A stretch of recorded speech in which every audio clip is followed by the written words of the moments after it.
guys, magluluto ako ng bihon. Pero, sardinas sa sahog natin. Kaunting toyo, siyempre, and oyster sauce.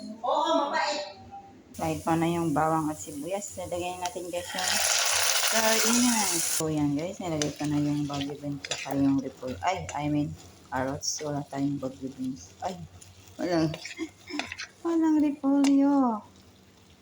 Ayan, tayo ni sardinas. Tapan man natin, tapos ilalagay na natin bihon. Yan na guys. Oh, di ba? Sardinas ang sahog niya. Ay, lalas na. Pakita natin yung sili. Bell pepper. Red bell pepper. It's almost done guys. So, palututin natin yung bihon. Yan na siya guys.